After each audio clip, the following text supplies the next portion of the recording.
बेरोजगार से बिजनेसमैन कैसे बने। अगर आपको बिजनेसमैन बनना है तो इस वीडियो को एंड तक जरूर देखना। रवि एक छोटे शहर का एक होनहार नौजवान था। उसने अपनी इंजीनियरिंग की पढ़ाई पूरी कर ली थी और बड़े सपने लेकर नौकरी की तलाश में था। लेकिन हकीकत उसके सपनों से बहुत अलग थी।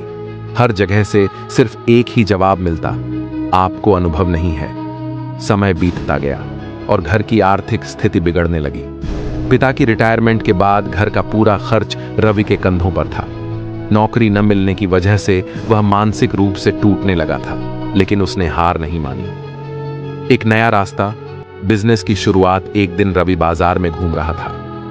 उसने देखा कि सड़क किनारे लगे ठेले पर चाय और पकौड़े खाने वालों की भीड़ लगी थी। तभी उसके दिमाग में एक विचार आया, अगर यह ठेले वाला अच्छी कमाई कर सकता है तो मैं क्यों नहीं। लेकिन समस्या थी, बिजनेस के लिए पैसे कहां से आएंगे।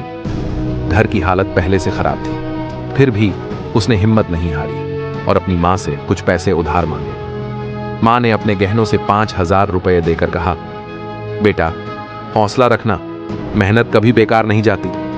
पहली चुनौती, मजाक और ताने। रवि ने एक छोटा सा चाय और समोसे का ठेला लगाया। पहले दिन बहुत कम ग्राहक आए। कुछ लोग मजाक उड़ाने लगे, इंजीनियर बनकर समोसे बेच रहा है।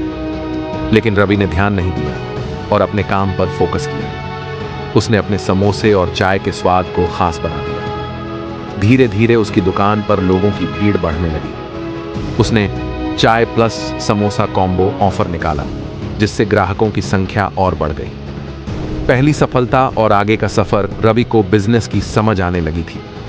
उसने अपने ठेले को अपग्रेड कर एक छोटी सी दुकान खोली और नए आइटम जोड़े, बर्गर, मोमोज और मसाला चाय। कुछ ही महीनों में उसकी दुकान शहर में फेमस हो गई। कुछ सालों की मेहनत के बाद रवि ने अपनी रवि फूड कॉर्नर नाम की एक बड़ी कैफे चेन खोल ली।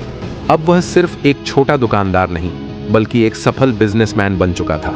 दोस्तों, अगर आपको यह वीडियो थोड़ी भी हेल्पफुल लगी हो तथा सब्सक्राइब जरूर करें।